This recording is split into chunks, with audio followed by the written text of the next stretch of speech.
Perkenalkan, nama saya Anissa Vidya Putri dari kelas 11 Pemasaran 2 SMK Negeri 5 Pangalengan.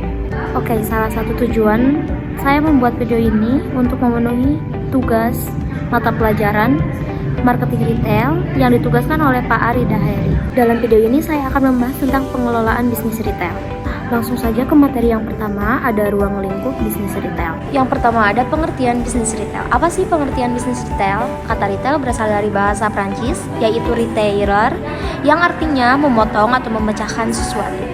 Retail merupakan kegiatan terakhir dalam jalur distribusi perdagangan yang menghubungkan produsen dengan konsumen akhirnya. Adapun tugas dan fungsi peritel. Apa aja sih tugas dan fungsi peritel? Nah, tugas dan fungsi peritel antara lain pembelian, promosi, dan penjualan kepada konsumen akhir. Adapun jenis-jenis bisnis retail dibagi menjadi dua bagian, yaitu yang pertama ada retail tradisional dan yang kedua ada retail modern. Yang pertama, retail tradisional. Sepertinya gak asing ya kalau mendengar kata tradisional. Retail tradisional adalah retail yang memiliki paradigma konvensional, di mana fokus retail adalah dengan mempersiapkan hal-hal yang tidak dapat diberikan oleh produsen, namun menjadi kebutuhan dan keinginan pelanggan. Yang kedua, ada retail modern. Mungkin ketika mendengar kata tradisional dan kata modern sangatlah tidak asing. Perspektif retail modern lebih menekankan pada orientasi bisnis yang berdasarkan kebutuhan dan keinginan konsumen yang menjadi pangsa pasarnya. Materi yang selanjutnya, memahami format bisnis retail. Format bisnis retail dikelompokkan menjadi beberapa kelompok. Yang pertama, ada format retail berdasarkan unsur-unsur yang digunakan. Format ini dibagi menjadi 4 bagian. Yang pertama, konvensional supermarket. Konvensional supermarket merupakan toko swalayan yang menyediakan berbagai macam jenis makanan dan berbagai produk lainnya.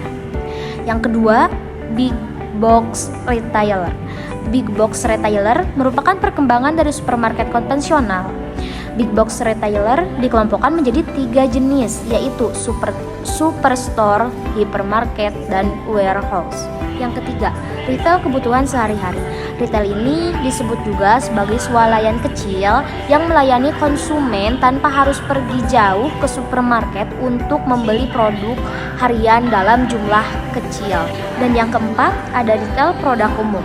Retail ini dikelompokkan menjadi beberapa jenis, diantaranya toko diskon atau hard discounters. Yang kedua, toko khusus atau specialty store, toko kategori atau kategori spesialis. Yang keempat, department store, dan yang terakhir, off-price retailing. Format bisnis retail yang kedua, ada format retail berdasarkan sarana atau media yang digunakan oleh retail dan dapat membedakan retail menjadi 2 kategori, yaitu retail toko dan retail non-toko.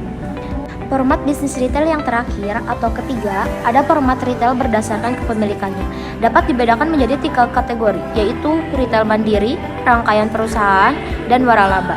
Oke, cukup sekian materi yang bisa saya sampaikan atau yang bisa saya bahas. Mohon maaf apabila banyak kekurangan atau ada salah. Semoga video ini bisa memberikan manfaat. Jangan lupa like videonya dan subscribe channel YouTube-nya. Dan terus dukung aku ya. Bye-bye.